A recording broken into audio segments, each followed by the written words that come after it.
Neste dia 1º de maio de 2026 aconteceu a lua cheia em Touro, né? Sol em Touro, lua cheia em Escorpião, é o eixo, né? O eixo é Touro Escorpião. Então aqui no quadro do Da Vinci na Santa Ceia, que esse apóstolo, o Judas Tadeu, representa Touro, o segundo signo, né?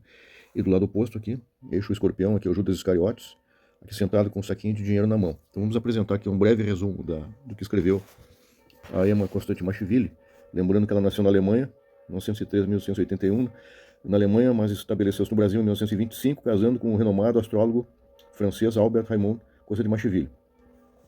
Professora Emma estudou e testou seus conhecimentos de astrologia ao longo de 56 anos de prática, os quais calculou e interpretou mais de 10 mil mapas astrais individuais. Então eu estudei esse livro, comecei a estudar esse livro em 2003, 2 de agosto de 2003. Vamos lá então. Luz e sombra, elementos básicos da astrologia, então na página 46, segundo eixo Touro, Escorpião. O cérebro, Áries, comanda e as glândulas, Touro, executam e realizam aglomerando a matéria. Touro é o signo da obediência, da fecundidade e da física. Escorpião é o signo da autoridade, da organização, da força criadora e da química. Esses dois polos dependem um do outro. Leonardo deu-lhes as figuras de apóstolos Judas Tadeu e Judas Iscariotes.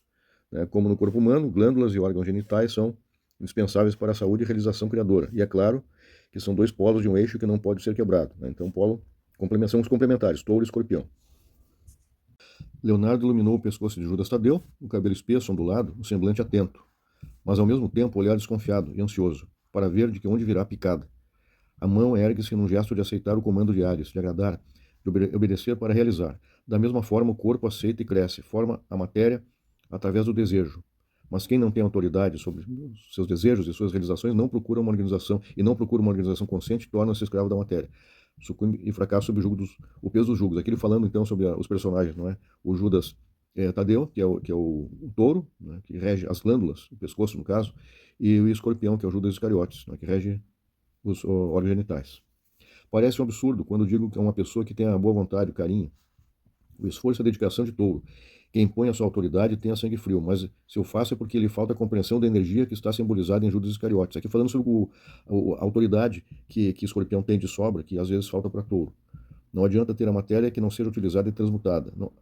Não há física sem química e não pode haver química sem haver matéria. Uma mãe do signo de Touro, dedicada, excessivamente carinhosa e desejosa de manter o filho para si, torna-se a mãe mártir, por não usar a sua autoridade, para fazer desenvolver nele os talentos e os predicados. Aqui é uma caricatura, não é, de Touro e Escorpião. Caricatura é um pouco exagerado, assim, dizendo que pode faltar para a mãe de taurina, devido ao excesso de carinho, uma autoridade que Escorpião tem de sobra. É claro que ela precisa também ter sangue frio diante da dor e aprender a dominar os seus desejos. Dizem que Escorpião, a vibração deste eixo, produz o ser que tem duas almas, a do bem e a do mal. Os taurinos possuem o senso de conservar com todo carinho e amor o que conquistaram. Mas o Escorpião contraria a matéria física e quer despertar as forças latentes, a vida oculta nessa matéria, para uma transformação e uma renovação. Aqui, destacando, o touro é mais conservador, né? Ele quer manter a coisa da segurança. O Escorpião não teme em transformar. Escorpião é o signo da morte, da destruição da matéria, para a transmutação e a libertação do espírito. Olha que bonito isso. Quem chegar a compreender o Judas Iscariotes de Leonardo da Vinci não chamará mais Escorpião de o pior signo, mas saberá a sua grande função dentro da engrenagem do zodíaco e da vida humana. Enquanto o touro, Judas Tadeu, aceita e executa com o gesto da mão, Escorpião, Judas Iscariotes, enfrenta e mostra sua decisão batendo na mesa, recuando para fixar e estudar o conjunto. Está com um saquinho de dinheiro na mão. Judas Iscariotes era o organizador da comunidade dos apóstolos. Se deram a ele essa função foi porque tinha capacidade de administração. Ele foi o político que talvez mais reconhecia o poder de Cristo, esperando ter nele o Messias, libertador de Israel. Como cirurgião, os escorpiões são os melhores cirurgiões. Esperava que Jesus, sempre meigo e pacífico, usasse o poder divino para comandar a revolta do povo, no sentido de expulsar os romanos. Quando Jesus lhe mostrou que não usaria seu poder para a matéria, mas sim para a libertação do espírito, Judas, achando-se fracassado, aplicou o dardo em si mesmo, assim como faz o Escorpião. Mas Judas não teria havido a cruz e a prova da ressurreição que libertou a humanidade. Dizem que o Escorpião tem duas almas, a da destruição e a da transmutação e regeneração. O químico precisa ter essa energia, decididamente recompor ou desassociar uma substância para criar uma nova. Há dois exemplos do Escorpião. Os seguidores de Jesus, Judas Iscariotes, que destrói a si mesmo para impor a sua vontade de domínio, usando a força em vez de mansidão. E São Paulo, que por sua iluminação transforma-se de fato no organizador da comunidade cristã. Aqui interessante, São Paulo também era escorpiano. Se algum escorpião te fere, ser consciente de que ele tem a finalidade de despertar alguma qualidade que mantinha oculta e deixaste de manifestar. Mesmo a ferida é um bem para o teu despertar, e tu deves ser grato ao escorpião. Assim como és ao cirurgião que desperta nova vida em ti. Mas se tu é o escorpião, seja pela hora, aqui no caso é o ascendente, tá? A hora, se tu é ascendente escorpião, posição da Terra, pelo mês, posição do Sol, ou pelo dia, posição da Lua, que é a Lua em escorpião, deves ter a consciência de que para alcançar o êxito no que queres reformar e organizar, será necessário o teu auto-sacrifício, a tua brandura e o teu amor. Somente poderás conseguir o que desejas pela dedicação, pelo carinho e pela tenacidade realizadora do touro. Organiza somente o que tu mesmo possas realizar, com amor, sem raiva e sem ódio. Aqui dando assim, um conselho para o escorpião, né? Usar as qualidades taurinas, que são as complementares. Atualmente, nascem muitas crianças com influências predominantes do signo de escorpião.